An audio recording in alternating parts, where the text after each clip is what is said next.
नमस्कार, मैं अंजना और आप देख रहे हैं न्यूज सर्कल। आइए बढ़ते हैं आज की बड़ी खबर की ओर। नई दिल्ली रेलवे स्टेशन के प्लेटफॉर्म नंबर 14 पर क्या हुआ था, एयरफोर्स के अधिकारी ने बताई एक एक बात। नई दिल्ली रेलवे स्टेशन पर हुई भगदड़ को लेकर वायुसेना के एक सार्जेंट ने कहा कि प्लेटफॉर्म पर काफी ज्यादा भीड़ बढ़ गई थी। उन्होंने कहा कि मैंने लोगों को इकट्ठा होने से मना किया, घोषणाएं भी की, लेकिन लोग नहीं सुन रहे थे। इस घटना में 18 लोगों की मौत हो गई है। पीएम मोदी ने भी इस घटना को लेकर दुख जताया है।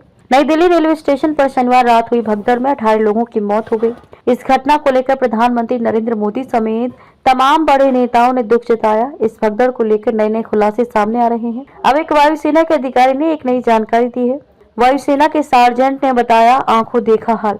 नई दिल्ली से प्रयागराज में महाकुंभ के लिए जा रहे श्रद्धालुओं की भीड़ और अन्य जगहों पर जाने वालों की भीड़ स्टेशन पर काफी ज्यादा बढ़ गई थी, जिसके बाद भगदड़ होने की बात बताई जा रही है। अब भारतीय वायुसेना के एक सार्जेंट ने बताया है कि बड़ी संख्या में लोग इकट्ठा हो गए थे और समझाने की घोषणाओं और प्रयासों के बाद भी भीड़ बेकाबू रही। एक अन्य प्रत्यक्षदर्शी ने इस भगदड़ की भयावहता का जिक्र करते हुए कहा कि भीड़ हद से ज्यादा थी। उन्होंने कहा, भीड़ काफी ज्यादा थी, लोग फुट ओवर ब्रिज पर जमा थे। इतनी बड़ी भीड़ की उम्मीद नहीं थी। मैंने त्योहारों के दौरान भी रेलवे स्टेशन पर इतनी बड़ी भीड़ कभी नहीं देखी। प्रशासन के लोग और यहाँ तक कि एनडीआरएफ के जवान भी वहाँ मौजूद थे, लेकिन जब भीड़ सीमा से अधिक हो गई तो उन्हें नियंत्रित करना संभव नहीं था। एलएनजेपी अस्पताल में भगदड़ में अपनी बहन को खोने वाले पीड़ित भाइयों में से एक ने कहा, हम 12 लोग थे जो महाकुंभ जा रहे थे और सीढ़ियों पर थे। मेरी बहन सहित मेरा परिवार भीड़ में फंस गया था। हमने उसे आधे घंटे के बाद पाया और तब तक वह मर चुकी थी। एक अन्य प्रत्यक्षदर्शी ने बताया कि ट्रेन के प्लेटफॉर्म बदलने की घोषणा के बाद दोनों तरफ से भीड़ आ गई, जिससे भगदड़ मच गई। उन्होंने कहा, भीड़ को नियंत्रित करने वाला कोई नहीं था।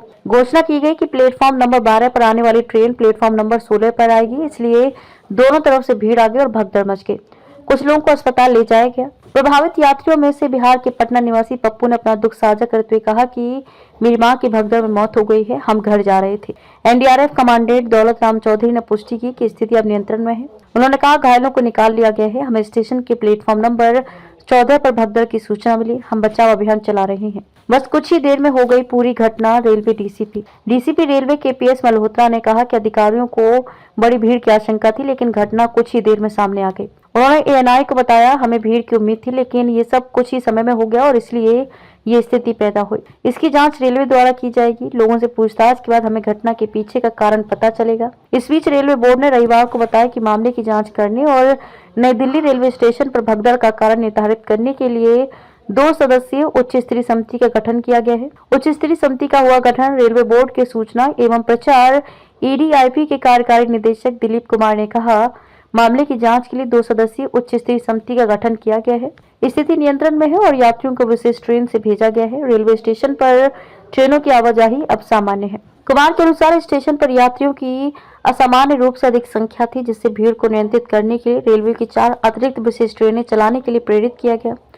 रेलवे के पुलिस उपायुक्त डीसीपी केपीएस मल्होत्रा के अनुसार ये घटना उस समय हुई जब बड़ी संख्या में यात्री प्लेटफॉर्म नंबर 1 पर एकत्र हुए थे। प्लेटफॉर्म 14 जहां पर प्रयागराज एक्सप्रेस खड़ी थी। इसके अलावा स्वतंत्रता सेनानी एक्सप्रेस और भुवनेश्वर राजधानी के प्रस्थान में देरी के कारण प्लेटफॉर्म 12, 13 और 14 पर भीड़ बढ़ गई थी।